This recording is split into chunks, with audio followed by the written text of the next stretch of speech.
श्रीगणेशाय नमः। ओं महासरस्वत्यै नमः। वसुदेवसुतं देवं कंसचाणूरमर्दनं देवकी परमानन्दं कृष्णं वन्दे जगद्गुरुं।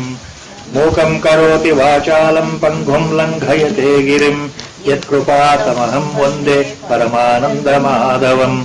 नारायणं नमस्कृत्य नरं चैव नरोत्तमं देवीं सरस्वतीं व्यासं ततो जयमुदीरयेत्।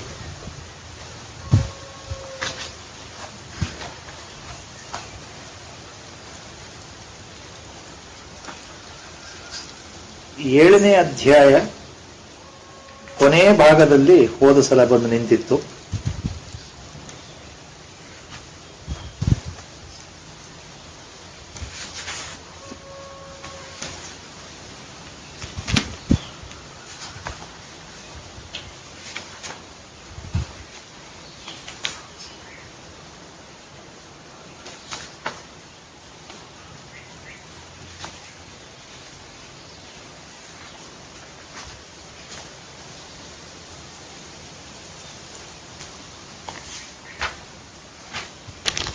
ಇಪ್ಪತ್ತೊಂಬತ್ತನೇ ಶ್ಲೋಕಕ್ಕೆ ಹೋದ ಸಲ ಏಳನೇ ಅಧ್ಯಾಯ ಜ್ಞಾನ ವಿಜ್ಞಾನ ಯೋಗ ಅಲ್ಲಿಗೆ ಬಂದಿತ್ತು.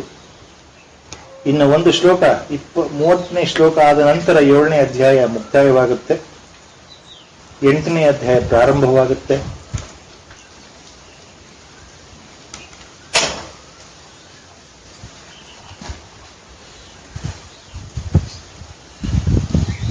ಜರಾಮರಣ ಮೋಕ್ಷಾಯ ಮಾಮಾಶ್ರಿತ್ಯ ಯತಂತಿದೆ ತೇ ಬ್ರಹ್ಮ ತದ್ವಿದು ಕೃತ್ಸಂ ಅಧ್ಯಾತ್ಮಂ ಕರ್ಮಚಾಖಿಲಂ. ಹೋದ ಸಲ ಬಂದಿದ್ದ ಶ್ಲೋಕ. ಭಗವಂತ ಏನ್ ಹೇಳ್ತಾ ಇದ್ದಾನೆ? Ultimately summarising the chapter called Jnana Vijnana Yoga. Ultimately such blessed people, spiritually advanced people who take refuge completely in me, that means who totally surrender to me ಅಂತ ಅರ್ಥ. ಟೇಕಿಂಗ್ ರೆಫ್ಯೂಜ್ ಇನ್ ಮೀ ಅಂದ್ರೆ ನನ್ನಲ್ಲಿ ಶರಣಾಗತ ಭಾವವನ್ನು ಯಾರು ಹೊಂದಿದ್ದಾರೋ ಅಂತ ಅರ್ಥ. ಯಾಕೆ ಅಂದ್ರೆ ಅವರ ಮನಸ್ಸಲ್ಲಿ ಜಗತ್ತಿನಲ್ಲಿ ಹುಟ್ಟಿದ ನಂತರ ಸಾವು ಪ್ರತಿಯೊಬ್ಬರಿಗೂ ಖಚಿತ ಅಂತ ಗೊತ್ತಿರೋದ್ರಿಂದ ನನ್ನ ಹುಟ್ಟು ಯಾಕೆ ಬಂದಿದೆ, the purpose of my birth itself is the main point in the life. Why I am born? ನಾನು ಯಾತಕ್ಕೆ ಹುಟ್ಟಿದ್ದೇನೆ? ದೇಹ ಹುಟ್ಟಿ ಬೆಳೀತಾ ಬೆಳೀತಾ ಬೆಳೀತಾ ವೃದ್ಧಾಪ್ಯವನ್ನು ತಲುಪಿ ಯೌವನ ದಿಶೆಯನ್ನು ದಾಟಿ ಆಮೇಲೆ ಶಕ್ತಿಗುಂದುತ್ತಾ ಒಂದು ದಿವಸ ಮರಣವನ್ನು ಹೊಂದುತ್ತದೆ ದೇಹ. ಇದು ಪ್ರತಿ ಸಲವೂ ನಡೀತಾ ಇರತಕ್ಕಂಥದ್ದು. ಮರಣ ಜನನ ಈ ಚಕ್ರ ನಿರಂತರವಾಗಿದೆ. ಇದರಿಂದ ಪಾರಾಗಲಿಕ್ಕೆ ನಾನು ಏನ್ ಮಾಡಬೇಕು? ಭಗವಂತ, ನನಗೆ ನೀನು ದಾರಿ ತೋರಿಸ್ಬೇಕು. ನನಗೆ ಈ ಚಕ್ರದಲ್ಲಿ ಮತ್ತೆ ಮತ್ತೆ ಸಿಕ್ಕಾಕೊಳ್ಳಿಕ್ಕೆ ಮನಸ್ಸಿಲ್ಲ ಅನ್ನೋ ಭಾವ. I don't want to be again entangled in this wheel of birth and death. I don't want to come back after death again into some other body form, again lead life, again die again once again and again once again to be reborn. So I don't want this continuous flow of birth and death, birth and death. ಈ ಆಸೆ ಯಾರಲ್ಲಿ ಬಂದಿದೆಯೋ ಅಂಥವರು ಯಾರು ನನ್ನಲ್ಲೇ ಶರಣಾಗತರಾಗಿದ್ದಾರೋ ಜರಾಮರಣ ಮೋಕ್ಷಾಯ, in order to avoid rebirth itself, in order to get away from the samsara. In order to get away from samsara means in order to be completely become independent, liberated, emancipated soul. When that is the motto in the mind, when such people take refuge in me, mamashritya yatantite, those who strive hard to reach me, those who surrender to me in order to escape ಜನನ ಮರಣಗಳಿಂದ ಬಿಡುಗಡೆ ಹೊಂದಲು ಯಾರು ನನ್ನಲ್ಲಿ ಶರಣಾಗತಿಯನ್ನು ಹೊಂದುತ್ತಾರೋ, ಸಂಪೂರ್ಣವಾದ ಶರಣಾಗತಿ ಭಾವವನ್ನು ಹೊಂದಿರ್ತಾರೋ ಅಂಥವರು ತೇ ತತ್ ಬ್ರಹ್ಮವಿದುಹು, ಅವರಿಗೆ ಬ್ರಹ್ಮ ಏನು ಅಂತ ಅರ್ಥ ಆಗುತ್ತೆ, ಪರಮಾತ್ಮ ಏನು ಅಂತ ಅರ್ಥ ಆಗುತ್ತೆ, ಪರಬ್ರಹ್ಮ ತತ್ವ ಅರ್ಥ ಆಗುತ್ತೆ. ಅಂದ್ರೆ ಅಧ್ಯಾತ್ಮದಲ್ಲಿ ಮುಂದುವರೆದ ಜೀವಿಗಳಿಗೆ ಅಹಂಕಾರ ಸಂಪೂರ್ಣವಾಗಿ ನಿಶ್ಶೇಷವಾಗಿ ಭಗವಂತನೇ ಸರ್ವಸ್ವ ಅಂತ ಎಲ್ಲಿ ಅರ್ಥ ಆಗುತ್ತೋ ಅಂಥವರಿಗೆ ಬ್ರಹ್ಮ ಅಂದ್ರೆ ಏನು, ಭಗವಂತ ಅಂದ್ರೆ ಏನು, ದೇವರು ಅಂದ್ರೆ ಏನು, ಭಗವತ್ ತತ್ವ ಅಂದ್ರೇನು, ಜೀವತತ್ವ ಅಂದ್ರೇನು ಎಲ್ಲವೂ ಅರ್ಥ ಆಗುತ್ತೆ.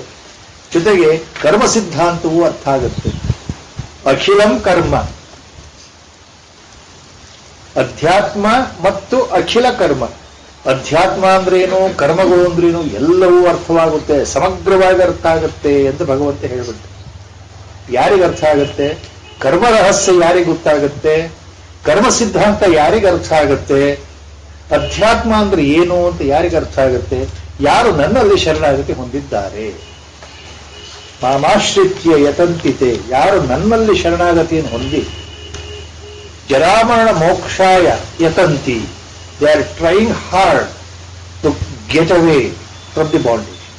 They will know what is adhyatma, they will know what is karma siddhanta, the whole gamut of karma, the whole nature of action which also includes inaction. ಕರ್ಮ ಅಂತಂದ್ರೆ ಇಲ್ಲಿ ಎರಡನ್ನೂ ತಿಳ್ಕೊಳ್ಬೇಕು. ಕರ್ಮ ಮತ್ತು ಅಕರ್ಮ ಅಂದ್ರೆ ಏನು ಅಂತ ಅರ್ಥ ಆಗ್ಬಿಡುತ್ತೆ. ಇದನ್ನ ಭಗವಂತ ಹೇಳಿದ ಮೇಲೆ ಅಧ್ಯಾಯದ ಕೊನೆಯಲ್ಲಿ ಮತ್ತೆ ಕೆಲವು ಶಬ್ದಗಳನ್ನು ಹೇಳ್ತಾ ಇದ್ದಾರೆ. ಬಹಳ ಮುಖ್ಯವಾದ ಪದಗಳು ಬರುತ್ತೆ. ಆ 7ನೇ ಅಧ್ಯಾಯದ ಕೊನೆಯ ಶ್ಲೋಕದಲ್ಲಿ ಏನ್ ಹೇಳ್ತಾನೆ ಹೆಚ್ಚು ಕಡಿಮೆ ಭಗವಂತ ಅಂತಂದ್ರೆ, now we come to the 30th next shloka. ಸಾಧಿಭೂತಾದಿ ದೈವಂ ಮಾಂ ಸಾಧಿಯಜ್ಞಂ ಚ ಯೇ ವಿದುಃ. ಸಾಧಿಭೂತಾದಿ ದೈವಂ ಮಾಂ ಸಾಧಿಯಜ್ಞಂ ಚ ಯೇ ವಿದುಃ. ಯಹ ವಿದುಃ, ಯಾರು ತಿಳ್ಕೊಳ್ತಾರೋ, ಯಾರಿಗೆ ಅರ್ಥವಾಗುತ್ತೋ, ದೋಸ್ ಹು ಅಂಡರ್ಸ್ಟ್ಯಾಂಡ್. ಯಹ ವಿದುಃ, ವಿದು ಮೀನ್ಸ್ ದೋಸ್ ಹು ಅಂಡರ್ಸ್ಟ್ಯಾಂಡ್. ಯಾವುದನ್ನ? Which they will understand. Such people ಅಂದ್ರೆ spiritually inclined sadhakas, those who are in the mode of sadhana pata, those who are continuing their sadhana, spiritual sadhana, such people, they will understand, ಅವರಿಗೆ ಗೊತ್ತಾಗುತ್ತೆ. ಭಗವಂತನಲ್ಲಿ ನಂಬಿಕೆ ನಿಷ್ಠೆ ಇರತಕ್ಕಂತಹ ಸಾಧಕರಿಗೆ, ಅಧ್ಯಾತ್ಮ ಜೀವಿಗಳಿಗೆ, ಪುಣ್ಯ ಜೀವಿಗಳಿಗೆ ತಿಳಿಯತ್ತಪ್ಪ ಅರ್ಜುನ. ಏನ್ ತಿಳಿಯುತ್ತೆ? ಮೊದಲಿನ ಲೈನ್ನಲ್ಲಿ ಹೇಳ್ಬಿಟ್ಟಿದ್ದಾನೆ ಭಗವಂತ. ಸಾಧಿಭೂತಾದಿ ದೈವಂ ಮಾಂ ಸಾಧಿಯಜ್ಞಂ ಚ. ಸಾಧಿಭೂತಾದಿ ದೈವಂ, we have to split it to two words. ಸ adhibhutam plus ಅಧಿದೈವಂ.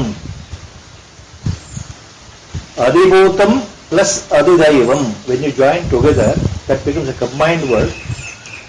Sa is also added there. ಸಾಧಿಭೂತಾದಿ ದೈವಂ ಮಾಂ ಸಾಧಿಯಜ್ಞಂ ಚ.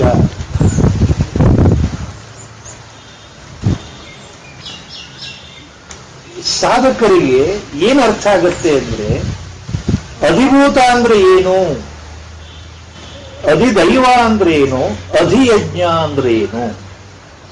ಇವು ಮೂರು ತತ್ವಗಳು, ಸಿದ್ಧಾಂತಗಳು ಅವರ ಮನಸ್ಸಿಗೆ ಚೆನ್ನಾಗಿ ನಾಟುತ್ತೆ ಅರ್ಜುನ. ಇಲ್ಲಿ ಹೊಸದಾಗಿ ಮೂರು ಬಹಳ, it becomes so confusing. The commentaries given by acharyas and other mahatmas, the interpretation of these three important words, including adhyatma. Sometimes it becomes very difficult to retain that information here. What we hear today, tomorrow we forget. ಅದೇ ನಮ್ಮ ಗುರುಗಳು ಯಾವಾಗಲೂ ಹೇಳ್ತಾರೆ. ಎಷ್ಟು ಹೇಳಿದರೂ ಕೆಲವು ಶಬ್ದಗಳ ಅರ್ಥ ನಮ್ಮ ಮನಸ್ಸಲ್ಲಿ ಉಳಿಯೋದಿಲ್ಲ. ಯಾಕೆಂದ್ರೆ ಅದು ಗೊಂದಲಕ್ಕೆ, ಸಂಶಯಕ್ಕೆ ಈಡು ಮಾಡುತ್ತದೆ, ಶಂಕೆಗೆ ಈಡು ಮಾಡುತ್ತದೆ. Some doubts will flicker in the mind. So let us go into what all Mahatmans have given their commentary on these words.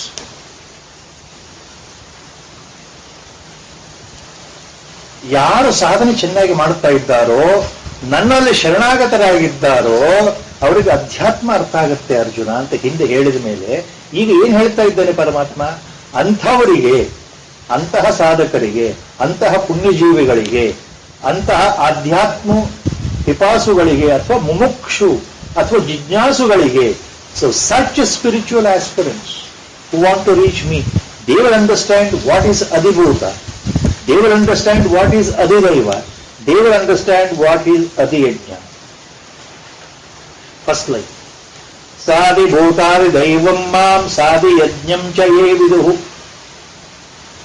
Sadi ಭೂತಾದಿ ದೈವಂ ಸಾದಿ ಯಜ್ಞಂ ಚ ಮಾಂ ಅಂದ್ರೆ ಅಧಿಭೂತ ಮತ್ತು ಅಧಿದೈವ ಮತ್ತು ಅಧಿಯಜ್ಞ ಈ ಮೂರು ಇವುಗಳಿಂದ ಸಂಯುಕ್ತನಾದ ನನ್ನನ್ನು they will understand me correctly along with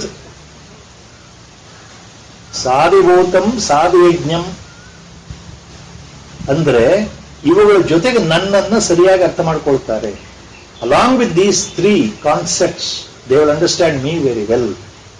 ಅಧಿಭೂತ ಮತ್ತು ಅಧಿಯಜ್ಞ ಅಧಿದೈವಗಳ ಸಹಿತವಾಗಿರ್ತಕ್ಕಂತಹ ನನ್ನನ್ನು ಸರಿಯಾಗಿ ಅರ್ಥ ಮಾಡ್ಕೊಳ್ತಾರಪ್ಪ ಭಗವಂತ ಹೇಳ್ತಾರೆ. ಇದು ಯಾಕೆ ಈ ಮೊದಲನೇ ಚರಣ ಇಂಪಾರ್ಟೆಂಟ್ ಅಂದ್ರೆ the very first line, because in the beginning on the 7th chapter he had already promised Arjuna that ಸಮಗ್ರವಾದ ನನ್ನ ರೂಪದ ವಿವರಣೆ ಕೊಡ್ತಾ ಇದ್ದೇನೆ, ನನ್ನ ಸಮಗ್ರವಾದ ತಿಳುವಳಿಕೆ ನಿನಗೆ ಕೊಡ್ತಾ ಇದ್ದೇನೆ ಅಂತ ಹೇಳಿ ಮೊದಲು in the beginning only has used two terms. The whole creation, the entire cosmos, the whole Brahmanda, including ಚರಾಚರ ವಸ್ತುಗಳು, ಸಕಲ ಜೀವಿಗಳನ್ನು ಒಳಗೊಂಡಂತಹ ಈ ಬ್ರಹ್ಮಾಂಡ, ಈ cosmos, the whole galaxy, the entire universe, it is made up of two important involutes from me only. It is made up of para prakriti and apara prakriti. He has already uses those terms in the beginning. ಸರ್ವ ಸೃಷ್ಟಿಯು ಅಪರಾ ಪ್ರಕೃತಿ ಮತ್ತು ಪರಾ ಪ್ರಕೃತಿಯಿಂದ ಉಂಟಾಗಿದೆ ಅರ್ಜುನ ಅಂತ ಮೊದಲೇ ಹೇಳಿದ್ದಾನೆ ಭಗವಂತ. ಪರಾ ಪ್ರಕೃತಿ ಅಂತಂದ್ರೆ ಅವಿನಾಶಿಯಾಗಿರ್ತಕ್ಕಂತಹ, ಅನಾದಿಯಾಗಿರ್ತಕ್ಕಂತಹ, ಮರಣಗಳು ಇಲ್ಲದೆ ಇರತಕ್ಕಂತಹ, ಸದಾಕಾಲ ಇದ್ದ ಹಾಗೆ ಇರತಕ್ಕಂತಹ ತತ್ವ ಪರಾ ಪ್ರಕೃತಿ. ಅದು ಪರಬ್ರಹ್ಮ ತತ್ವ, ಮೂಲ ಚೈತನ್ಯ, ವಿಶ್ವ ಚೈತನ್ಯ, the cosmic consciousness, the cosmic energy, that is para prakriti, that is invisible, that is absolute, that is unmanifest, even it is beyond the avyakruta. It is beyond avyakruta ಅಂದ್ರೆ ಯಾವುದು ಸೃಷ್ಟಿಯ ನಂತರ, ಪ್ರಳಯದ ಮಹಾಪ್ರಳಯದ ನಂತರ ಎಲ್ಲವೂ, ಸಮಸ್ತ ಬ್ರಹ್ಮಾಂಡವು, ವಿಶ್ವವು, ಈ ಜಗತ್ತು, ಪ್ರಪಂಚ, ತಾರೆಗಳು, ನಕ್ಷತ್ರಗಳು, ಗ್ರಹಗಳು, ಜೀವಿಗಳು ಎಲ್ಲವೂ ಹೊರಟೋಗುತ್ತೆ ಮಹಾಪ್ರಳಯದಲ್ಲಿ, ಬ್ರಹ್ಮನ ಹಗಲಿನ ಕೊನೆಯ ಭಾಗದಲ್ಲಿ. ಅದು ಮಹಾಪ್ರಳಯ. ಎವ್ರಿಥಿಂಗ್ ಗೆಟ್ಸ್ ಡಿಸ್ಟ್ರಾಯ್ಡ್, ಸಂಹಾರ. ಎಲ್ಲಿ ಹೋಗುತ್ತೆ? ಬೀಜ ರೂಪದಲ್ಲಿ ಅವ್ಯಕ್ತವಾಗಿ ಮುಳುಗುತ್ತೆ ಭಗವಂತನಲ್ಲಿ ಅಂತ ವೇದಾಂತ ಹೇಳುತ್ತೆ. They go back, they involute into God only in the unmanifest form. That is called Avyakruta. Avyakruta means what has appeared goes back. What has evolved gets involuted. ಯಾವುದು ಹೊರಗಡೆ ಬಂದಿದೆಯೋ ಜಗತ್ತಿನ ರೂಪದಲ್ಲಿ ಅದು ಮತ್ತೆ ಒಳಗಡೆ ಹೋಗೋದು. ಒಳಗಡೆ ಕಣ್ಣಿಗೆ ಕಾಣದೇ ಇರೋ ಹಾಗೆ ಗುಪ್ತ ರೂಪದಲ್ಲಿ, ಬೀಜ ರೂಪದಲ್ಲಿ ಅಂತರ್ಧಾನ ಆಗೋದು. ಅದನ್ನ ಸಂಹಾರ, ಸೃಷ್ಟಿ ಸ್ಥಿತಿ ಸಂಹಾರ.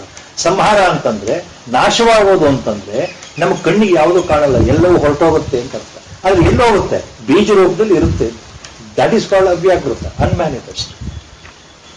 But the absolute tattva, Parabrahma, the God principle, the supreme consciousness ಅಂತ ನಾವೇನ್ ಹೇಳ್ತೇವೆ.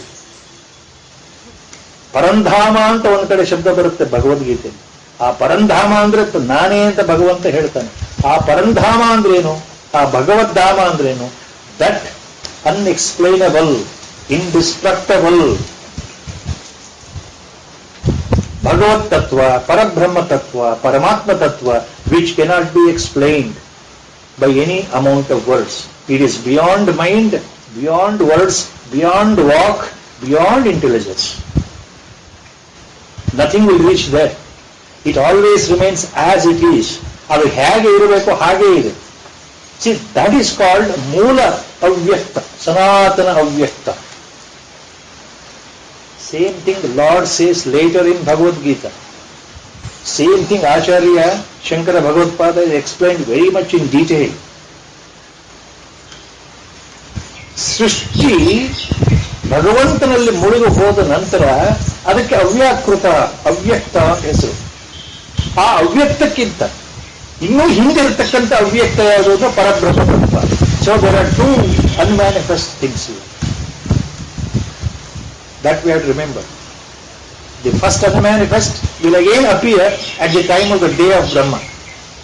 ಸೃಷ್ಟಿ ಪ್ರಾರಂಭ ಆಗೋ ಸಮಯದಲ್ಲಿ ಯಾವುದು ಹೊರಟೋಗಿತ್ತು ಅದು ಮತ್ತೆ ಹೊರಗಡೆ ಬರುತ್ತಲ್ಲ.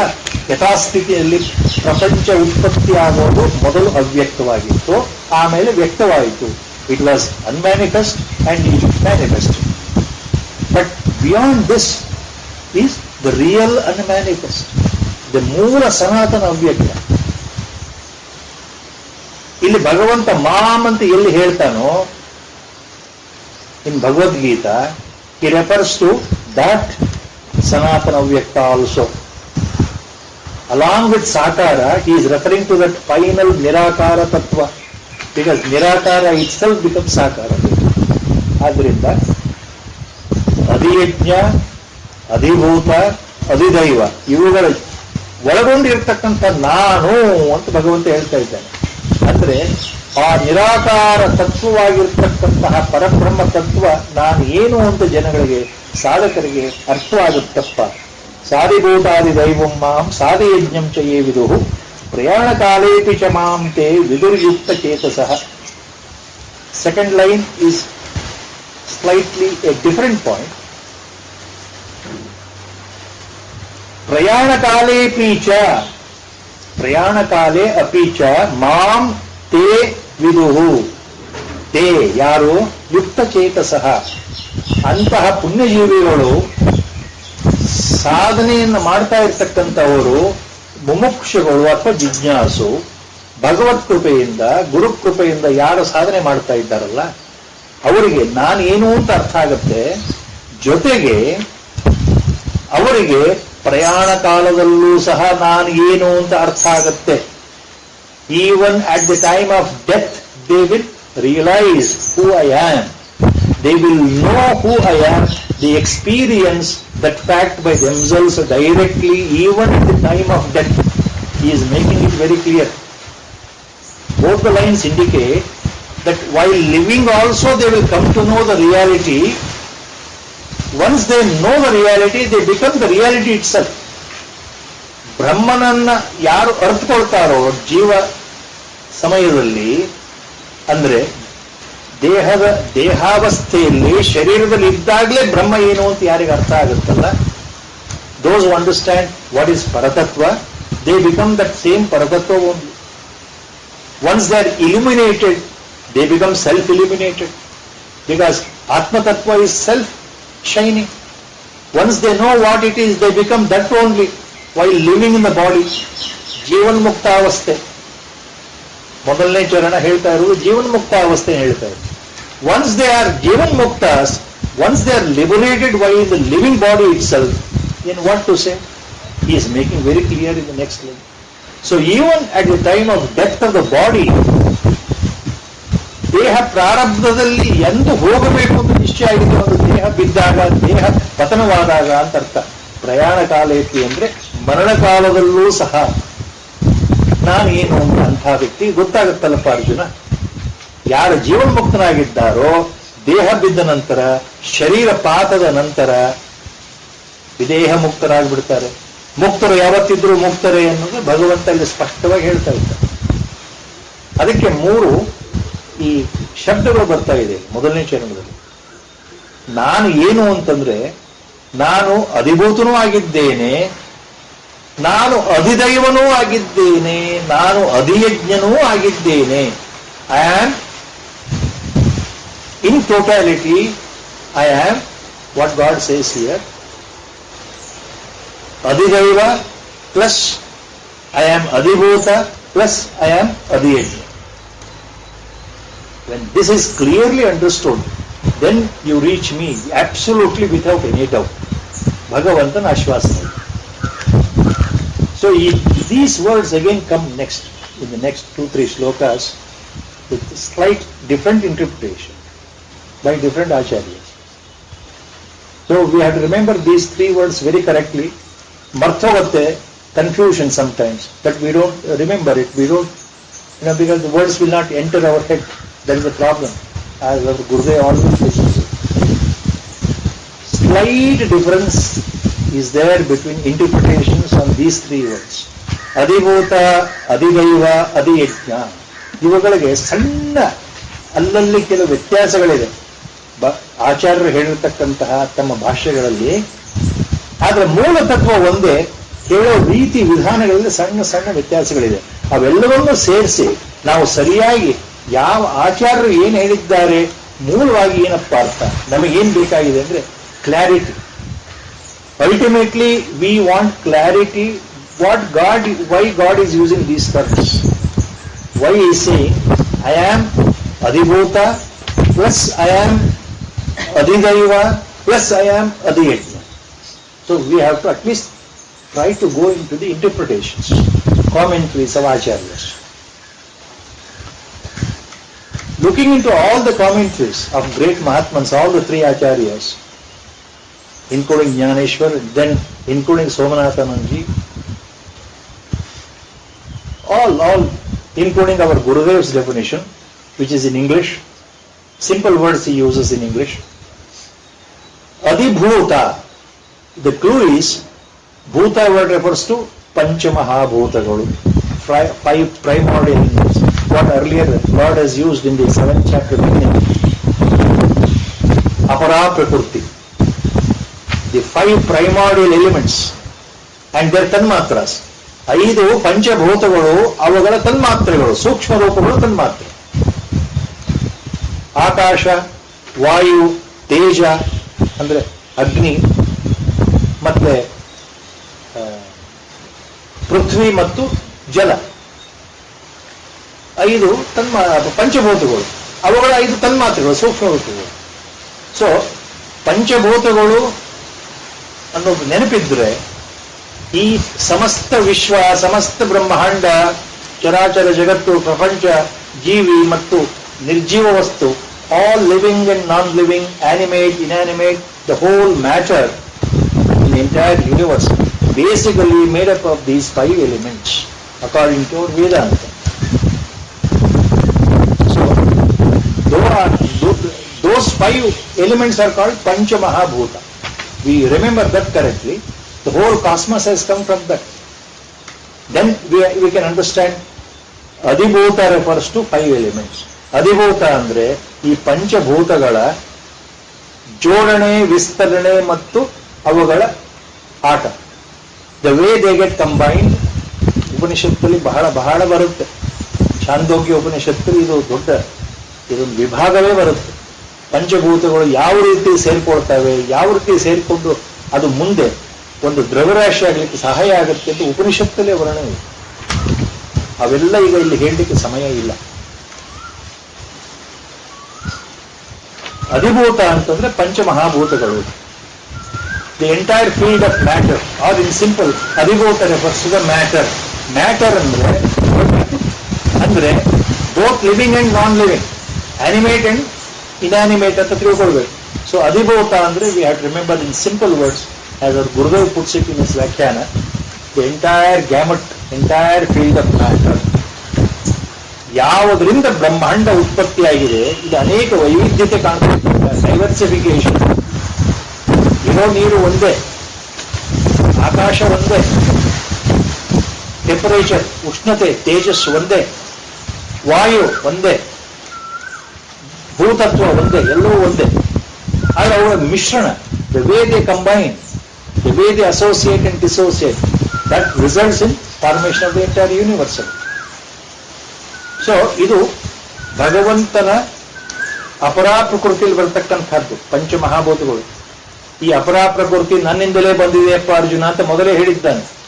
The lower nature, my lower nature is apara prakriti, my higher nature is para prakriti. Our Gurudev's vyakhyana is there. My Swabhava has 2 natures, lower nature, higher nature. Lower nature is Apara Prakriti, higher nature Para Prakriti. Apara Prakriti ಈ ಅಧಿಭೂತ ಅಂತ ಬರುತ್ತೆ.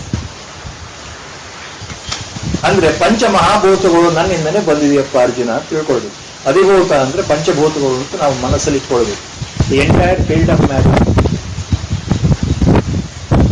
ಅಧಿದೈವ ಅಂದ್ರೆ ಏನು? ಅಧಿದೈವ ಅಂದ್ರೆ supreme lord. ಆ ಪರಾಪ್ರಕೃತಿಯಲ್ಲಿರ್ತಕ್ಕಂತಹ ಪರಬ್ರಹ್ಮ ತತ್ವ ಇದೆಯಲ್ಲ, ಪರಮಾತ್ಮ ಇದ್ದಾನಲ್ಲ, ದೇವರು ಅಂತ ನಾವು ಹೇಳ್ತೀವಲ್ಲ, ಭಗವಂತ ಅಂತ ನಾವು ಹೇಳ್ತೀವಲ್ಲ, ಆ ಚೈತನ್ಯ ಭರಿತ ಅಮರನೋ ಅಜನೋ, ಅದಕ್ಕೆ 108 ವಿಶೇಷಣ ಸೇರಿಸ್ತೀವಲ್ಲ, ಸರ್ವಶಕ್ತನೋ ಸರ್ವಜ್ಞನೋ ಅವಿನಾಶಿಯು ಸರ್ವವ್ಯಾಪಿಯಾಗಿರ್ತಕ್ಕಂತಹ ಭಗವತ್ ತತ್ವ ಅಧಿಭೂತ ಅಧಿದೈವ. ಅಧಿದೈವ, daiva means God. So it refers to actually Parabrahma tattva. It refers to that what is referred as absolute. ಯಾವುದು ಪರಮ ಚೈತನ್ಯ ಅಂತ ನಾವು ಹೇಳ್ತೇವೆ, ಭಗವಂತ ಅಂತ ಯಾವುದನ್ನು ಹೇಳ್ತೇವೆ, ಯಾವುದನ್ನು ಭಗವತ್ ತತ್ವ ಅಂತ ಕರಿತೇವೆ, ಯಾರನ್ನ ಪರಬ್ರಹ್ಮ ಅಂತ ಕರಿತೇವಲ್ಲ, ಪರಮಾತ್ಮ ಅಂತ ಕರಿತೇವಲ್ಲ, ಅದು ದೈವ ಅಂತ. ಆ ಪರತತ್ವ ಪರಮಾತ್ಮ ಜಗತ್ನಲ್ಲಿ ನಾನಾ ರೂಪದಲ್ಲಿದ್ದಾನೆ. ದೇವಾನು ದೇವತೆಗಳ ರೂಪದಲ್ಲಿದ್ದಾನೆ. ಇರತಕ್ಕಂಥ ಒಬ್ಬನೇ ಪರಮಾತ್ಮ ಬೇರೆ ಬೇರೆ ರೂಪದಲ್ಲಿ, ಬೇರೆ ಬೇರೆ ಜನಾಂಗಕ್ಕೆ ಆಯಾ ಸಮಯದಲ್ಲಿ ಆಯಾ ನಿರ್ದಿಷ್ಟವಾದ ರೂಪದಲ್ಲಿ ಕಾಣಿಸ್ಕೊಂಡಿದ್ದಾನೆ.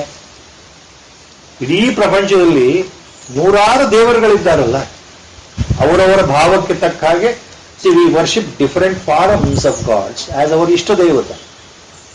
ನಮ್ಮ ಆರಾಧ್ಯ ದೈವ ಅಂತ ಹೇಳಿ ನಮಗೆ ಬೇಕಾದಂತ ಇಷ್ಟವಾದ ರೂಪವನ್ನು ಕೊಟ್ಟು ಆ ರೂಪದಲ್ಲೇ ಭಗವಂತನನ್ನು ನಾವು ನೋಡಿದ್ದೇವೆ.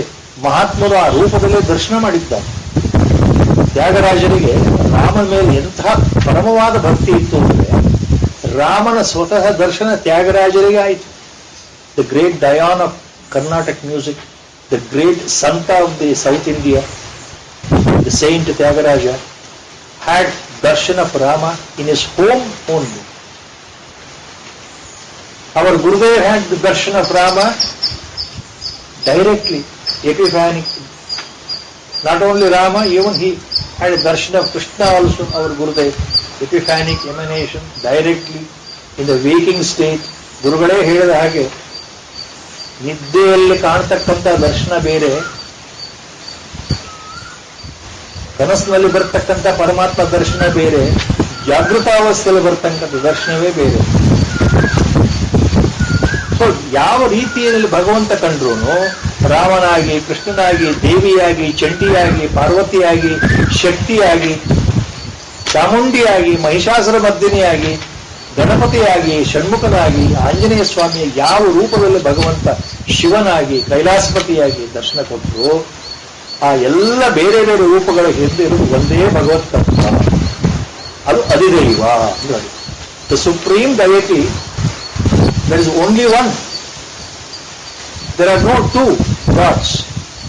ದೋ God may appear in different forms, more than two, but there is only one God. ಇದು ನಾವು ತಿಳ್ಕೊಳ್ಬೇಕಾಗಿರೋದು. ಅಧಿದೈವ, ಸುಪ್ರೀಂ ಡೈಟಿ, ಪರಬ್ರಹ್ಮ ವಸ್ತು, ಪರಮಾತ್ಮ. Then what is adhiyajna? ನಾನು ಅಧಿಯಜ್ಞವೂ ಆಗಿದ್ದೇನೆ ಅರ್ಜುನ ಅಂತ ಹೇಳ್ತಾನೆ. I am also adhiyajna, Lord say. So what is adhiyajna? Now there are two interpretations. You have to remember correctly. Earlier it was there in Bhagavad Gita also. Adhiyajna, a word should give us a clue. Yajna, the Vedic ritualistic sacrifices. ವೇದಗಳಿಂದ ಉಕ್ತವಾಗಿರತಕ್ಕಂತಹ ಯಜ್ಞಗಳು, ಉಪಾಸನಾ ವಿಧಿಗಳು, ವ್ರತಾನುಚರಣೆ ವಿಧಿಗಳು, ಯಜ್ಞ which includes ಹೋಮ and ಹವನ್ and ಯಾಗ. ಅದು ಒಂದು. ಆ ಯಜ್ಞಗಳಲ್ಲಿ ಬೇಕಾದಷ್ಟು ಥರ ಇದೆ ಅಂತ ಭಗವಂತನೇ ಮೊದಲು ಹೇಳಿದ್ದಾರೆ. ಯಾವುದು? ದ್ರವ್ಯ ಯಜ್ಞ ಇದೆ, ತಪೋಯಜ್ಞ ಇದೆ, ಸ್ವಾಧ್ಯಾಯ ಯಜ್ಞ ಇದೆ, ಧ್ಯಾನ ಯಜ್ಞ ಇದೆ. Everything is a yajna. Everything should be offering to the God. Yajna means ultimately sacrifice. We have to offer everything what we do to God only. ಇದನ್ನೇ ಆಚಾರ್ಯ ಶಂಕರರು ಭಗವದ್ಗೀತೆ ಭಾಷ್ಯದ ಪ್ರಾರಂಭದಲ್ಲಿ in the introduction to Bhagavad Gita, in his commentary, Acharya Bhagavad-pada has made it very clear. Bhagavad Gita mainly refers to your Nishkama Karma, which is nothing but you are offering all your actions to God. That is the main tattva in Bhagavad Gita. Offer everything, what you do, everything to God. ಕೇವಲ ಈಶ್ವರನ ಪ್ರೀತಿಗೋಸ್ಕರ ಈಶ್ವರನಿಗೆ ಎಲ್ಲವನ್ನೂ ಅರ್ಪಿಸುವಂತಕ್ಕಂಥದ್ದು ಅದು ನಿಜವಾದ ಯಜ್ಞ ಅಂತ Bhagavatpada says. So ಇಲ್ಲಿ ಅಧಿಯಜ್ಞ ಅಂತಂದ್ರೆ ಮಾಡತಕ್ಕಂಥ ಎಲ್ಲ ಯಜ್ಞ ಕ್ರಿಯೆಗಳು, ನಿಮ್ಮ ತಪಸ್ಸು, ಧ್ಯಾನ, ಜಪ, ಕರ್ಮಗಳು ಎಲ್ಲವೂ ಯಜ್ಞ ರೂಪದಲ್ಲಿ ಆಗಬೇಕು. ಭಗವಂತನಿಗೆ ಸಮರ್ಪಣೆ ಮಾಡಿ, ನಾನೇನು ಅಲ್ಲಪ್ಪ, ಎಲ್ಲವೂ ನಿನಗೋಸ್ಕರ ಮಾಡ್ತಾ ಇದ್ದೇನೆ, ನನಗೋಸ್ಕರ ಅಲ್ಲ ಅನ್ನೋ ಭಾವ, ಅದು ಯಜ್ಞ ಸಂಬಂಧವಾಗಿರ್ತಕ್ಕಂಥ ಭಾವ, ಅದು ಅರ್ಥ ಬರುತ್ತೆ ಅಧಿಯಜ್ಞ. ಸೆಕೆಂಡ್ ಇಂಟರ್ಪ್ರಿಟೇಷನ್ ಅಧಿಯಜ್ಞ ಅಂದ್ರೆ, all acharyas have said the same point. The second interpretation is, ಅಧಿಯಜ್ಞ ಅಂದ್ರೆ ಏನು? ಎಲ್ಲ ಜೀವಿಗಳಲ್ಲಿ ಒಳಗಡೆ ಇರತಕ್ಕಂಥ ಜೀವತತ್ವ, ಅಂತರ್ಯಾಮಿಯಾಗಿರ್ತಕ್ಕಂತಹ ಭಗವತ್ ತತ್ವ, ಜೀವಿಗಳ ಒಳಗಡೆ ಇರ್ತಕ್ಕಂಥ ಅಂತರ್ಯಾಮಿಯಾಗಿರ್ತಕ್ಕಂಥ ಭಗವತ್ ತತ್ವ ಅಧಿಯಜ್ಞ.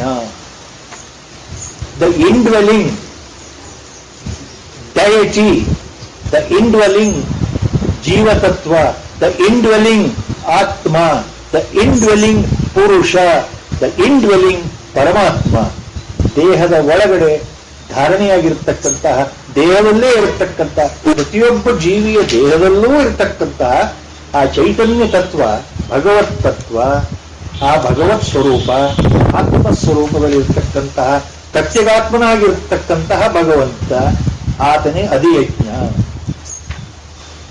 So confusion is increasing. Adhiyajna means God only. Ultimately, what we have to remember, Adhibhuta, I am responsible for the whole creation. Adhidaiva, I am only one appearing in different forms. I am only one appearing in the diversified forms. ಇರುವುದು ಒಂದೇ ವಸ್ತು, ಏಕ ಮತ್ತು ಅದ್ವಿತೀಯ, ಎರಡನೇದಿಲ್ಲ ಅಲ್ಲಿ. ಏಕಂ ಏವ ಅದ್ವಿತೀಯ, ಇರುವುದು ಒಂದೇ, ಅದು ನಾನಾ ರೀತಿಯಲ್ಲಿ ಕಾಣ್ತಾ ಇದೆ. ಅಧಿದೈವ. ಇರೋ ಒಬ್ಬ ಪರಮಾತ್ಮ ಎಲ್ಲ ರೂಪದಲ್ಲಿ ಕಾಣ್ತಾ ಇದ್ದಾರೆ. ಅಧಿದೈವ. ಎಲ್ಲರ ಹೃದಯದಲ್ಲಿ ಇರತಕ್ಕಂಥದ್ದು ಒಬ್ಬನೇ ಪರಮಾತ್ಮ, ಅಧಿಯಜ್ಞ.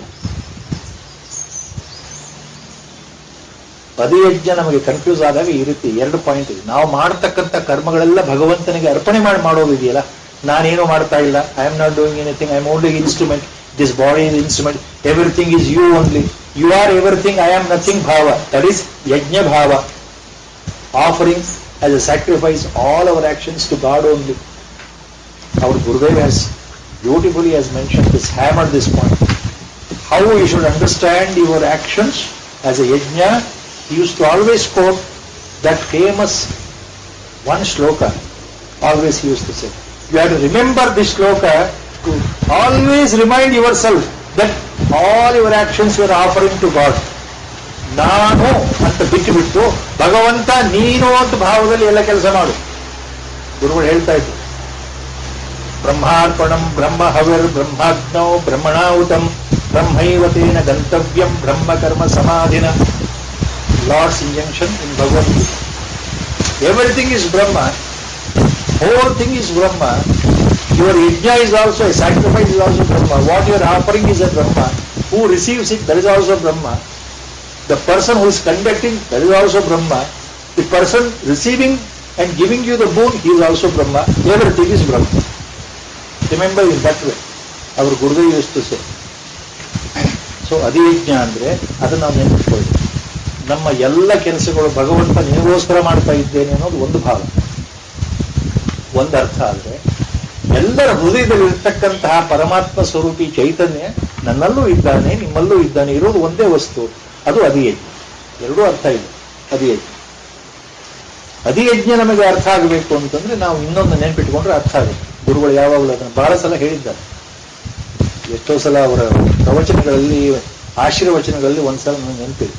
ಭಗವದ್ಗೀತಾ ಗೀತಾ ಜಯಂತಿ ಸಮಯದಲ್ಲಿ ಅರ್ಧ ಗಂಟೆ ಇದೇ ಒಂದು ಶ್ಲೋಕ ಇಟ್ಕೊಂಡು ಹೇಳ್ತಾ ಇದ್ರು ನಮ್ಮ ಗುರುದೇವರು. ಈ ಎಕ್ಸ್ಪ್ಲೈನ್ ಒಂದು ಶ್ಲೋಕ ಆನ್ ಗೀತಾ ಜಯಂತಿ ಇದೆ, referring to adhiyajna, lord's famous shloka. ಈಶ್ವರ ಸರ್ವಭೂತಾನಾಂ ಹೃದ್ದೇಶೇ ಅರ್ಜುನ ತಿಷ್ಠತಿ ರಾಮಯನ್ ಸರ್ವಭೂತಾನಿ ಯಂತ್ರಾರೂಢಾನಿ ಮಾಯ. Second line, but first line take it up. ಈಶ್ವರ ಸರ್ವಭೂತಾನಾಂ ಹೃದ್ದೇಶೇ ತಿಷ್ಠತಿ, ಸರ್ವಭೂತಾನಾಂ ಹೃದ್ದೇಶೇ ಈಶ್ವರ ತಿಷ್ಠತಿ. ಅವ್ರ Gurudev made very clear, simple spitting. ಎಲ್ಲರ ಹೃದಯಗಳಲ್ಲಿ, in the hearts of everybody, Ishwara resides. ತಿಷ್ಠತಿ ಅವ್ರ Gurudev. For half an hour explained. Lord says in the shloka, ಈಶ್ವರ ತಿಷ್ಠತಿ, ಭಗವಂತ ವಾಸವಾಗಿದ್ದಾನೆ, ಕುಳಿತಿದ್ದಾನೆ ಅಂತ ಅರ್ಥ. ಅಂದ್ರೆ our Gurudev said, he is residing in your heart means Lord doesn't say that he is sleeping in your heart. ನಿನ್ನ ಹೃದಯದಲ್ಲಿ ಭಗವಂತ ಮಲಗಿದ್ದಾನೆ ಅಂತ ಹೇಳ್ತಾ ಇಲ್ಲಪ್ಪ ಕೃಷ್ಣ, ಇಲ್ಲಿ ನಿನ್ನ ಹೃದಯದಲ್ಲಿ ಕುಳಿತಿದ್ದಾನೆ ಅಂತ ಹೇಳ್ತಾ ಇದ್ದಾನೆ ಕೃಷ್ಣ. ನಾನು ನಿನ್ನ ಹೃದಯದೊಳಗೆ ವಾಸವಾಗ್ತಾ ಇದ್ದೇನೆ, ವಾಸ ಮಾಡ್ತಾ ಇದ್ದೇನೆ ಅಂದ್ರೆ ಅವ್ರ ಗುರುದೇವ್ ಸೆಡ್, ಪರಮಾತ್ಮ ಕಣ್ಣು ಬಿಟ್ಕೊಂಡು ಎಚ್ಚರವಾಗಿ ನಿಮ್ಮನ್ನು ನೋಡ್ತಾ ಇದ್ದಾನೆ. He is so awake in the worldly sense, he is not sleeping. In the worldly sense, he is awake. That means what? Everything what I do, what I don't do, what I think, what inspiration comes here, what feelings come, what desires come, all my actions, all inactions are known to him at the spot itself. Our Gurudev's wordings. ಹಾಗೆ ಅಧಿಯಜ್ಞ ಅಂದ್ರೆ ಸರ್ವರ ಹೃದಯದಲ್ಲಿರ್ತಕ್ಕಂಥ ಒಂದೇ ತತ್ವ ನನ್ನ ಹೃದಯದಲ್ಲೂ ಇದೆಯಪ್ಪ ತಿಳ್ಕೊಳ್ಳು. ಇದೇ ಅಧ್ಯಾಯದ ಹಿಂಭಾಗದಲ್ಲಿ ಹಿಂದುಗಡೆ ಹೇಳಿದ್ನಲ್ಲ, ಎಷ್ಟೋ ಜನ್ಮಗಳ ಕಳೆದ ನಂತರ ಸಾಧನೆ ಮಾಡ್ತಾ ಮಾಡ್ತಾ ಯಾವುದೋ ಒಂದು ಜನ್ಮದಲ್ಲಿ ಗುರುಕೃಪೆ ಆಗಿಬಿಟ್ಟು ಸಾಧನೆ ಮುಕ್ತ ಹಂತಕ್ಕೆ ಬಂದ್ಬಿಟ್ರೆ ಆಗ ಪರಮಾತ್ಮ ಅಥವಾ ಗುರುವಿನ ಕೃಪೆಯಿಂದ ಜ್ಞಾನೋದಯವಾಗುತ್ತೆ ಯಾವುದೋ ಒಂದು ಕ್ಷಣದಲ್ಲಿ. ಅಂತಹ ವ್ಯಕ್ತಿ ಜ್ಞಾನಿಯಾಗಿಬಿಡ್ತಾನಲ್ಲ. ಬಹುನಾಂ ಜನ್ಮನಾಮಂತೆ ಜ್ಞಾನವಾನ್, ಅಂತಹ ಜ್ಞಾನಿ ಮಾಂ ಪ್ರಪದ್ಯತೆ ಅಂತ ಭಗವಂತ ಹೇಳಿದ್ದಾನೆ. ಎಷ್ಟೋ ಜನ್ಮಗಳು ದಾಟಿದ ಮೇಲೆ ಯಾವುದೋ ಒಂದು ಜನ್ಮದಲ್ಲಿ ಒಬ್ಬ ವ್ಯಕ್ತಿ ಜ್ಞಾನಿಯಾಗಿ ನನ್ನನ್ನು ಪಡಿತಾನಪ್ಪ. ಬಹುನಾಂ ಜನ್ಮನಾಮಂತೆ ಜ್ಞಾನವಾನ್ ಮಾಂ ಪ್ರಪದ್ಯತೆ. Already as said here. Vasudeva ಸರ್ವಂ ಇತಿ ಸ ಮಹಾತ್ಮ ಸುದುರ್ಲಭ. And such a jnani always experiences. It is not a knowledge by book. ಅಂತಹ ಜ್ಞಾನಿಗೆ ಮತ್ತೊಬ್ಬರು ಹೇಳ್ಕೊಡುವಂತ ವಸ್ತು ಅಲ್ಲ, ತಾನೇ ತಾನಾಗಿ ಅನುಭವಕ್ಕೆ ಬರೋದು ಏನಪ್ಪಾ ಅಂದ್ರೆ ಆ ಅನುಭವ ಅವನೇ ಆಗಿರ್ತಾನೆ. ವಾಸುದೇವ ಸರ್ವಂ ಇತಿ, ಎಲ್ಲವೂ ಪರಮಾತ್ಮನೇ, ಎಲ್ಲವೂ ಪರಮಾತ್ಮ ಸ್ವರೂಪವೇ ಅಂತ ಅವನಿಗೆ ಗೊತ್ತಾಗ್ಬಿಡುತ್ತೆ. ಯಾಕಂದ್ರೆ ಆಗನೇ ಪರಮಾತ್ಮ ಸ್ವರೂಪ ಆಗ್ಬಿಡ್ತಾನಲ್ಲ. He becomes that only. ಹೀಗೆ ಭಗವಂತ ಎಲ್ಲ ಕಡೆ ಎಚ್ಚರಿಕೆ ಕೊಡ್ತಾ ಇದ್ದಾನಲ್ಲ. ಇಲ್ಲಿ ಈ ಅಧ್ಯಾಯದ ಕೊನೆಯಲ್ಲಿ ಈ 3 ಮಾತನ್ನು ಹೇಳ್ತಾನೆ. ಆದ್ರಿಂದ ನಿಜವಾದ ಜ್ಞಾನಾಪೇಕ್ಷೆ ಇರತಕ್ಕಂಥ ಮುಮುಕ್ಷು ಸಾಧನೆ ಮಾಡ್ತಾ ಮಾಡುತ್ತಾ ಒಂದು ಜನ್ಮದಲ್ಲಿ ನನ್ನನ್ನ ಅರ್ಥಕೊಳ್ತಾನಂತ. ಯಾವುದು? ಅಧಿಯಜ್ಞ, ಅಧಿಭೂತ ಮತ್ತು ಅಧಿದೈವ ಸಹಿತನಾಗಿ ನನ್ನನ್ನು ಅರ್ಥಕೊಳ್ತಾನೆ. ಜೊತೆಗೆ ಪ್ರಯಾಣ ಕಾಲೇಪಿ ಚಮಾಂತೆ ವಿದುರ್ಯುಕ್ತ ಚೇತಸ. Such a yukta chetasa, such a wise man, such a learned man, such a real mumukshu who has completed the sadhana in this birth. Yukta chetasa, a mumukshu who has reached the final goal. Normally ಈ ಮಾತು ಯಾವಾಗ ಬರೋದು, ಎಷ್ಟೋ ಸಲ, all the time it has been said by Lord and our Gurudev has made it very clear. For the saying purpose we have to use these words. There is actually nothing that you get special outside. Jnanotpatti means nothing that you are getting from outside anything. You are already that only. I am already that only. By my ignorance, I have thought that I am otherwise. ನನ್ನ ಅಜ್ಞಾನದ ಮೂಲಕ ನಾನು ಏನ್ ತಿಳ್ಕೊಂಡಿದ್ದೇನೆ, ನಾನು ಏನು ಬೇರೆ ಅಂತ ತಿಳ್ಕೊಂಡ್ಬಿಟ್ಟಿದ್ದೇನೆ. ನಾನು ಅಂದ್ರೆ ದೇಹ. ಇದು ನನ್ನ ಮೂರ್ಖತನ, ಅಜ್ಞಾನ. ಸಾವಿರಾರು ಜನರಿಂದ ಬಂದಿರುವ ಅಜ್ಞಾನ ಒಂದು ಜನ್ಮದ್ದಲ್ಲ. ನಿಜವಾದ ನಾನು ಏನು ಅನ್ನೋದನ್ನು ಮರೆತು ಯಾವುದೋ ಬೇರೆ ವಸ್ತು ನಾನು ಅಂತ ತಿಳ್ಕೊಂಡಿದ್ದೇನೆ. ಇದ್ಯಾವುದು ನಾನು ಅಲ್ಲ ಅಂತ ಅರಿವಿಗೆ ಬರುವುದೇ ಜ್ಞಾನೋದಯ. I am not this, I am not that. Understanding reality correctly means you experience, you become that only, there is nothing to say. ಜ್ಞಾನೋದಯ ಆದಾಗ ಅಲ್ಲಿ ಹೇಳೋದಕ್ಕೆ ಯಾರು ಇರೋದಿಲ್ಲ. ಆ ವ್ಯಕ್ತಿಯ ಮನಸ್ಸು, ಆ ಅಹಂಕಾರ, individuality, everything vanishes. So there is nothing like you are going to tell anybody that you are a jnani. Because you yourself will not exist. You get annihilated completely. But there is a question of you telling others that I am a jnani. There is no question because you yourself is Swayam Jnana Swarupa. You yourself become self-shining. When the ajnana goes away. That is all the point. Yukta Chetasaha, such a jnani will understand me means he will become me only. That is how he uses these terms which are so difficult, appear to be difficult, and closes the 7th chapter.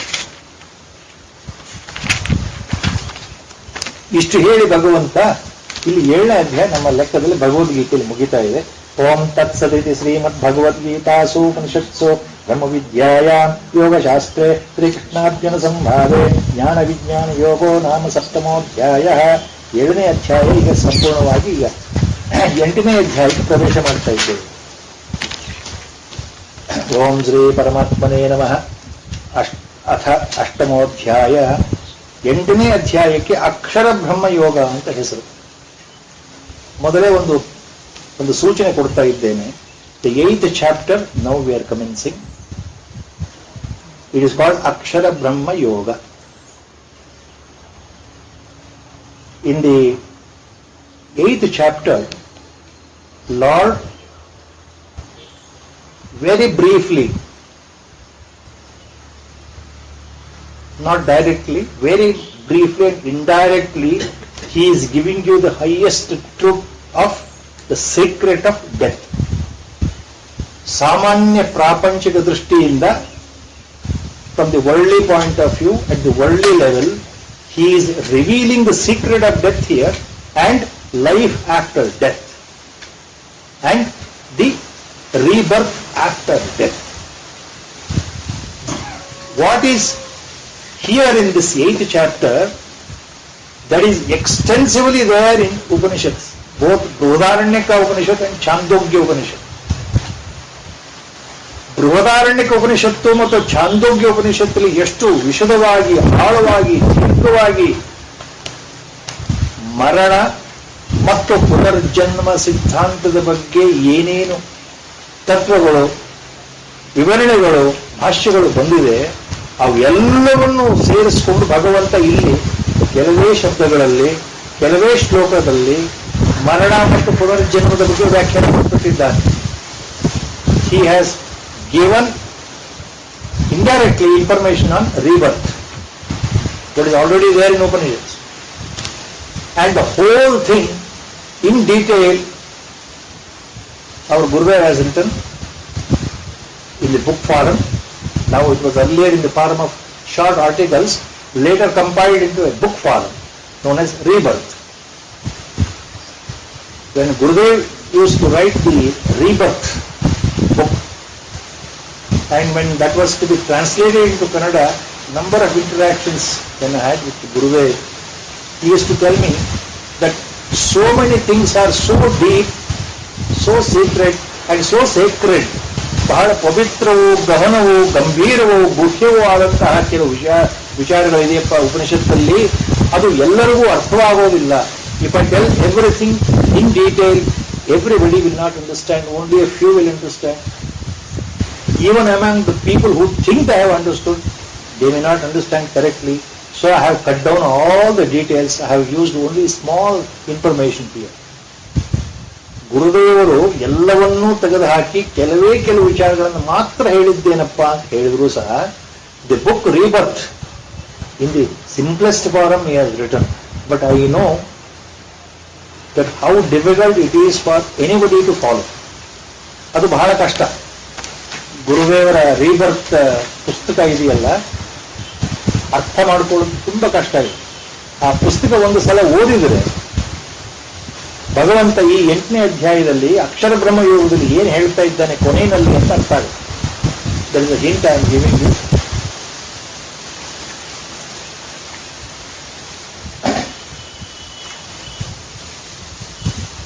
Arjuna watch, it starts 8th chapter.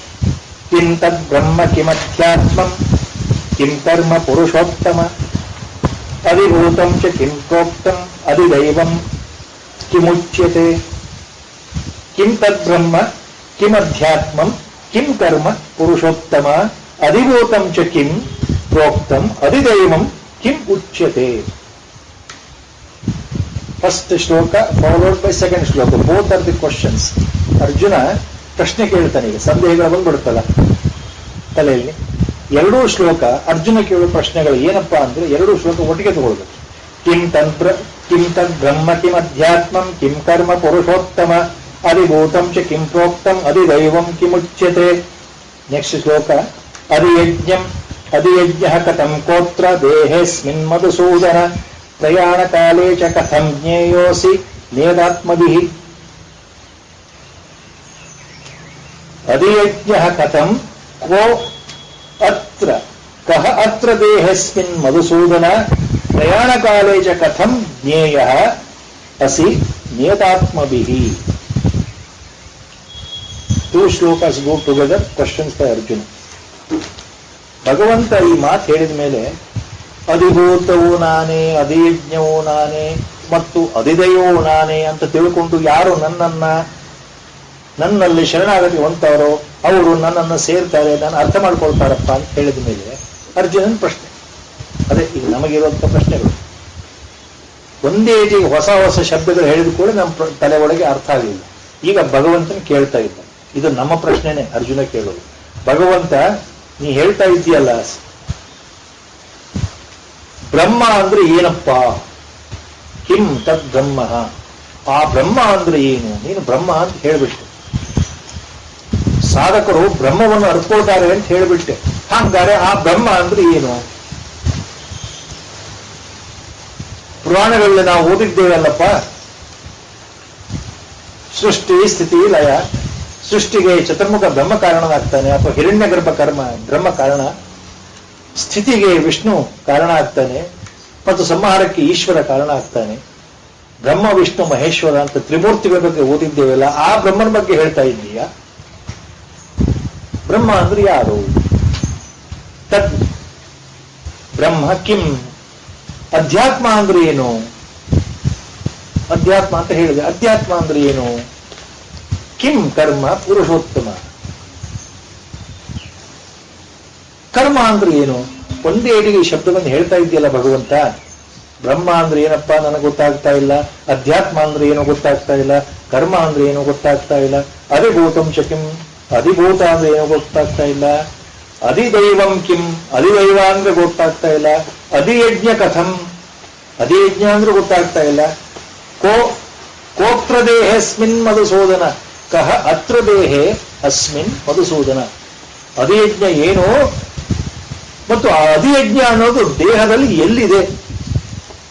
ಅಧಿಯಜ್ಞ ಕಥಂ ಕೋತ್ರ ದೇಹಸ್ಮಿನ್ ಮಧುಸೂದನ ಅತ್ರ ದೇಹೆ ಕಹ ಅಸ್ಮಿನ್.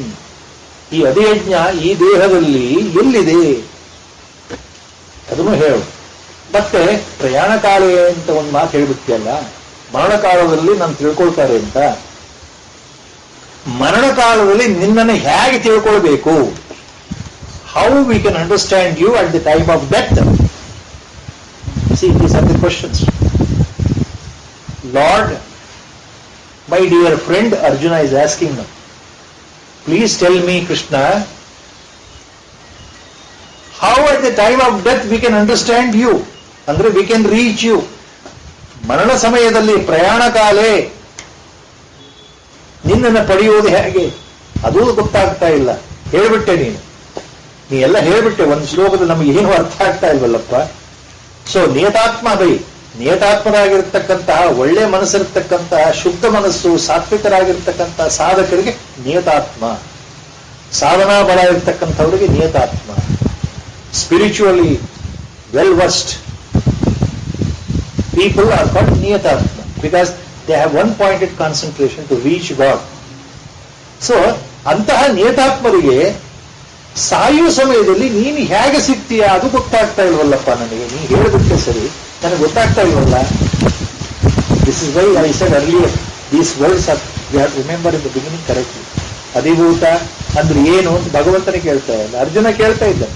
ಅದು ನಮ್ಮ ಪ್ರಶ್ನೆ, ಮೊದಲೇ ಹೇಳಿದ್ನಲ್ಲ, ಭಗವಂತ ಶಬ್ದಗಳು ಹೇಳಿದ ಕೂಡ ನಮ್ಮ ಪ್ರಶ್ನೆ ಶುರು. ಅಧಿಭೂತ ಅಂದ್ರೆ ಏನಪ್ಪ, ಹೊಸ ಶಬ್ದ ನಾನು ಕೇಳೇ ಇಲ್ವಲ್ಲ, ನನಗೆ ಗೊತ್ತೇ ಇಲ್ವಲ್ಲ. ಅಧಿಯಜ್ಞ ಅಂದ್ರೆ ಏನು, ಅಧಿದೈವ ಅಂದ್ರೆ ಏನು, ಎಲ್ಲದಕ್ಕೂ ಅಧಿ ಅಧಿ ಅಧಿ ಅಂತ ಇದೆ.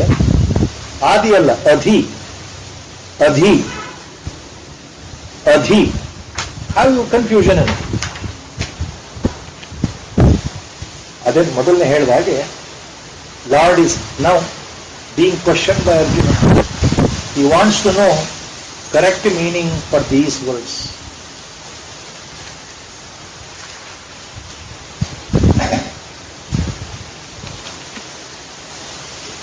So we have to remember what has been said earlier. Adhibhuta mainly refers to the entire matter, field of matter. ಅಂದ್ರೆ ಸಕಲ ಚರಾಚರ ವಸ್ತುಗಳಿಂದ ಈ ಪ್ರಪಂಚ ಅಥವಾ ಈ ಬ್ರಹ್ಮಾಂಡ, ಈ ವಿಶ್ವ ಏನು ಬಂದಿದೆಯಲ್ಲ, ಅದಕ್ಕೆ ಕಾರಣ ಮೂಲ ವಸ್ತುಗಳು ಅಧಿಭೂತ, ಪಂಚಮಹಾಭೂತಗಳು ಅಧಿಭೂತ. We have to remember correct. ಅಧಿದೈವ ಇರೋ ಒಬ್ಬನೇ ದೇವ, ಒಬ್ಬನೇ ವಸ್ತು, ಒಂದೇ ಪರಮಾತ್ಮ, ಒಂದೇ ಭಗವಂತ, ನಾನಾ ರೂಪಗಳಲ್ಲಿ ಇದ್ದಾನೆ. ನಾನಾ ರೂಪಗಳಲ್ಲಿ ದೇವಾನುದೇವ ರೂಪಗಳು ಕಾಣ್ತಾ ಇದ್ದಾನೆ. ಆಸಕ್ತರಿಗೆ ಅವರವರ ಆರಾಧ್ಯ ದೇವತಾ ರೂಪದಲ್ಲಿ ಭಗವಂತ ತೋರಿಸ್ಕೊಂಡಿದ್ದಾನೆ, ಪ್ರಕಟಗೊಂಡಿದ್ದಾನೆ. ಅಧಿದೈವ. ಅಧಿಯಜ್ಞ ಅಂತಂದ್ರೆ ಎಲ್ಲರ ಹೃದಯದಲ್ಲಿ ವಾಸವಾಗಿರ್ತಕ್ಕಂಥ ಒಬ್ಬನೇ ಪರತತ್ವದ ಒಂದು ಪರತತ್ವ ಅಧಿಯಜ್ಞ. ನಾವು ಮೊದಲು ನೆನಪಿಕೊಳ್ಬೇಕು. ಅದನ್ನ ಈಗ ಅರ್ಜುನ ಕೇಳ್ತಾ ಇದ್ದಾನೆ, ಏನಪ್ಪ ನನಗೆ ಅರ್ಥ ಆಗ್ತಾ ಇಲ್ಲ, ಇದೆಲ್ಲವನ್ನು ಬಿಡಿಸೇವೆ. ಕರ್ಮ ಅಂದ್ರೆ ಏನು, what is action, what is the concept of karma, what is adhyatma, all this things you have to explain to me. And Lord says, third, Aksharam Brahma Paramam Swabhavodhyatma Uchyate. Aksharam Brahma Paramam Swabhavaha Adhyatma Uchyate. Swabhavodhyatma Uchyate. Aksharam Brahma Paramam. Aksharam Paramam Brahma. You have to remember correctly. ಅಕ್ಷರಂ ಪರಮಂ ಬ್ರಹ್ಮ. ಬ್ರಹ್ಮ ಅಂದ್ರೆ ಏನು ಅನ್ನೋ ಪ್ರಶ್ನೆ ಅರ್ಜುನ ಕೇಳಿದಾಗ ಭಗವಂತ ಬಹಳ ಸುಲಭವಾಗಿ ಒಂದೇ ಒಂದು ಶಬ್ದ ಉಂಟು. ಬ್ರಹ್ಮ ಅಂದ್ರೆ ನೋಡಪ್ಪ ಅರ್ಜುನ, ಅಕ್ಷರ. ಅಕ್ಷರ ಅನ್ನೋದೇ ಬ್ರಹ್ಮ. ಯಾವ ಸಂದೇಹವನ್ನು ನಿವಾರಣೆ ಮಾಡುವಂತ ಅರ್ಜುನ ಕೇಳಿದ್ನೋ ಆ ಸಂದೇಹ ಇನ್ನೂ ಜಾಸ್ತಿ ಆಗೋದಕ್ಕೆ ಪರಮಾತ್ಮ ಒಂದೇ ಒಂದು ಶಬ್ದದ ಉತ್ತರ. ಬ್ರಹ್ಮ ಅಂದ್ರೆ ಏನು ಅಂತ ಇವನ ಪ್ರಶ್ನೆಗೆ ಬ್ರಹ್ಮ ಅಂದ್ರೆ ಅಕ್ಷರ ಅಪ್ಪ ಅಂದ್ಬಿಟ್ಟ ಭಗವಂತ. ಎಷ್ಟು ಮಟ್ಟಿಗೆ ಅರ್ಜುನನಿಗೆ ಇದು ಅರ್ಥ ಆಯಿತು ನಮಗೆ ಗೊತ್ತಿಲ್ಲ. ನಮಗೆ ಎಷ್ಟು ಮಟ್ಟಿಗೆ ಅರ್ಥ ಆಗ್ತಾ ಇದೋ ಅದು ನನಗೂ ಗೊತ್ತಿಲ್ಲ. ಭಗವಂತ ಏನ್ ಹೇಳ್ತಾ ಇದ್ದಾನೆ, ಬ್ರಹ್ಮ ಅಂದ್ರೆ ಏನು ಅನ್ನೋ ಪ್ರಶ್ನೆಗೆ ಉತ್ತರ ಅಕ್ಷರಂ ಪರಮಂ ಬ್ರಹ್ಮ. ಅಧ್ಯಾತ್ಮ ಏನು ಅನ್ನೋ ಪ್ರಶ್ನೆಗೆ ಉತ್ತರ ಸ್ವಭಾವ ಅಧ್ಯಾತ್ಮ ಉಚ್ಯತೆ. ನಿಮ್ಮ ಸ್ವಭಾವವೇ ಅಧ್ಯಾತ್ಮ ಅಂದ್ಬಿಟ್ಟ. ಅಕ್ಷರವೇ ಬ್ರಹ್ಮವಸ್ತು, ಸ್ವಭಾವವೇ ಅಧ್ಯಾತ್ಮ. ದಿ ಸ್ವಭಾವ, the natural tendency, the nature is ಅಧ್ಯಾತ್ಮ. ಅಕ್ಷರ which is not kshara, opposite to kshara is akshara. Akshara means opposite to kshara. Kshara means anything which is born has to go one day, die one day, destroy itself one day, vanish one day. Kshara ಯಾವುದು ಹುಟ್ಟಿದೆಯೋ ಅದು ಬದಲಾವಣೆ ಆಗ್ತಾ ಆಗ್ತಾ ಒಂದು ದಿನ ನಾಶವಾಗುತ್ತೆ, ಆ ರೂಪ ಹೊರಟೋಗುತ್ತೆ. ಯಾವ ರೂಪದಲ್ಲಿ ಇದೆ ಆ ರೂಪದಲ್ಲಿ ಇರೋದಿಲ್ಲ ಅದು. ಆ ನಾಶವಾಗೋ ಸ್ವಭಾವಕ್ಕೆ ಕ್ಷರ ಅಂತ ಹೆಸರು. ಇದ್ದ ಹಾಗೆ ಇರೋದಿಲ್ಲ, ಇಂದೆಲ್ಲ ನಾಳೆ ಹೋಗುತ್ತೆ. ಅದನ್ನ ವೇದಾಂತದಲ್ಲಿ ಯಾವುದು ಹುಟ್ಟಿದೆಯೋ ಅದು ಹೋಗಲೇಬೇಕು ಅಂತ ಸಿದ್ಧಾಂತ. That which is born, that which appears has to go one day, ಅದು ಕ್ಷರ. Opposite Akshara.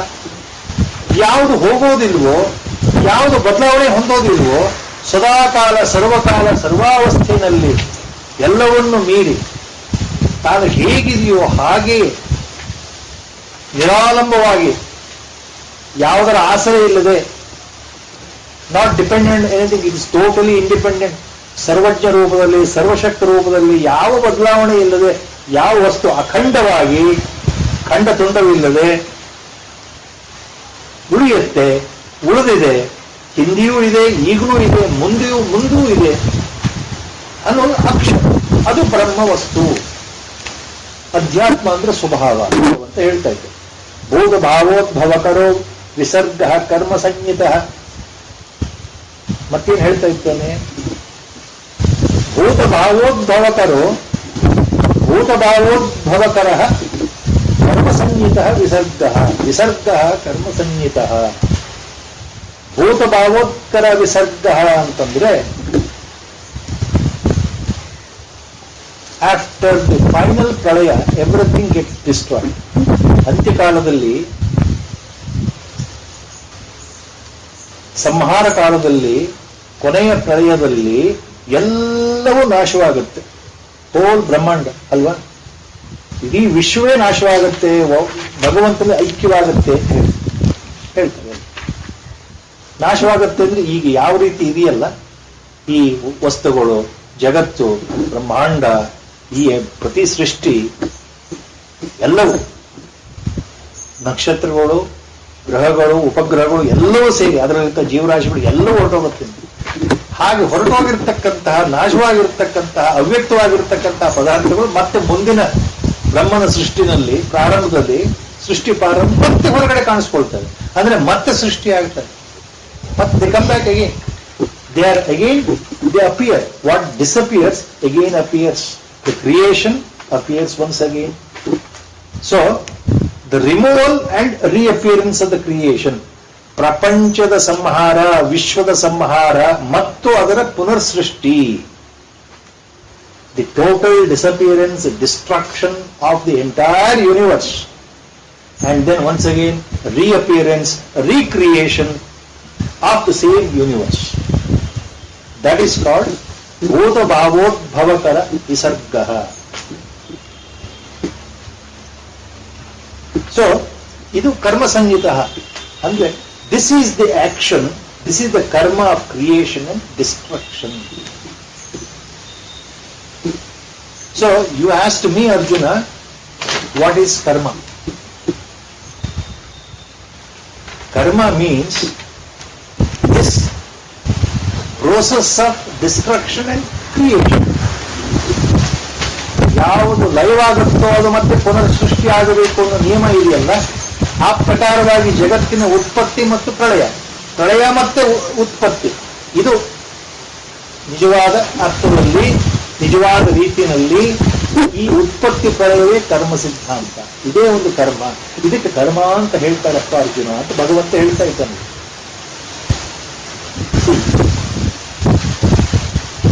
ವಾಟ್ ಇಸ್ ಅಧ್ಯಾತ್ಮ? ಸ್ವಭಾವ ಅಧ್ಯಾತ್ಮ ಉಚ್ಯತೆ. ಸ್ವಭಾವ ಅಂತಂದ್ರೆ ಯುವರ್ ಓನ್ ಇಂಡಿವಿಜುವಲ್ ಸೆಲ್ಫ್, ಪ್ರತಿ ಜೀವಿಯ ಒಳಗಡೆ ಇರತಕ್ಕಂತಹ ಯಾವ ಆ ಚೈತನ್ಯ ಇದೆಯಲ್ಲ, ಮೂಲ ಚೈತನ್ಯ ಇದೆಯಲ್ಲ, ಅದು ಸ್ವಭಾವ. ಸ್ವಭಾವ ಒಳಗಡೆ, ಸ್ವ ಅಂದ್ರೆ ಇನ್ಸೈಡ್, ಜೀವಿಯ ಒಳಗಡೆ ಸ್ವಭಾವ, ಬರೀ ಅಧ್ಯಾತ್ಮ. ಅಧ್ಯಾತ್ಮ ಅಂದ್ರೆ ಇಲ್ಲಿ ಭಗವಂತ ಹೇಳ್ತಾ ಇರೋದು ಸ್ವಭಾವವೇ ಅಧ್ಯಾತ್ಮ ಅಂದ್ರೆ ಅರ್ಥ ಏನು? ಆಚಾರ್ಯರ ವಿಶ್ಲೇಷಣೆ ಪ್ರಕಾರ ಸ್ವಭಾವ ಅಂದರೆ ಜೀವಿಯ ಒಳಗಡೆ ಹೃದಯದಲ್ಲಿರ್ತಕ್ಕಂಥ ಪರಮ ಚೈತನ್ಯ, that individual self present in every creature. ಪ್ರತಿಯೊಬ್ಬ ಜೀವಿ ಬೇರೆ ಬೇರೆ ಕಾಣೋದ್ರಿಂದ ಪ್ರತಿಯೊಬ್ಬ ಜೀವಿ ಒಳಗಡೆ ಒಂದು ಸ್ವಭಾವ, ಒಂದು ಭಾವ ಇದೆ. ಅದು ಒಂದೇ ವಸ್ತು ಆದರೂ ಸಹ ನೋಡೋದಕ್ಕೆ ಈ ಜೀವಿಯಲ್ಲಿ ಬೇರೆ, ಆ ಜೀವಿಯಲ್ಲಿ ಬೇರೆ ಅಂತ ಕಾಣುತ್ತಲ್ಲ, ದಟ್ ಇಂಡಿವಿಜುವಲ್ ಜೀವ ಪದಾರ್ಥ, ದಟ್ ಪ್ರಿನ್ಸಿಪಲ್ ಆಫ್ ಜೀವ ಈಸ್ ಅಧ್ಯಾತ್ಮ. Lord is giving the explanation. ಗುರುಗಳ ಸಂಕಲ್ಪ ಇಲ್ಲಿಗೆ ಇವತ್ತಿನ ವ್ಯಾಖ್ಯಾನ ಮುಗಿತಾ ಇದೆ. ಪ್ರಾರ್ಥನೆಯೊಂದಿಗೆ ಮುಗಿಯುತ್ತೆ. ವಸುದೇವಸುತಂ ದೇವಂ ಕಂಸಚಾಣೂರಮರ್ದನಂ ದೇವಕೀ ಪರಮಾನಂದಂ ಕೃಷ್ಣಂ ವಂದೇ ಜಗದ್ಗುರುಂ ಮೂಕಂ ಕರೋತಿ ವಾಚಾಲಂ ಪಂಗುಂ ಲಂಘಯತೆ ಗಿರಿಂ ಕೃಪಾತಮಹಂ ವಂದೇ ಪರಮಾನಂದಮಾಧವಂ ನಾರಾಯಣಂ ನಮಸ್ಕೃತ್ಯ ನರಂ ಚೈವ ನರೋತ್ತಮಂ ದೇವೀಂ ಸರಸ್ವತೀಂ ವ್ಯಾಸಂ ತತೋ ಜಯಮುದೀರಯೇತ್. ಹರಿ ಓಂ ತತ್ಸತ್. ಓಂ ನಮೋ ಭಗವತೆ ವಾಸುದೇವಾಯ.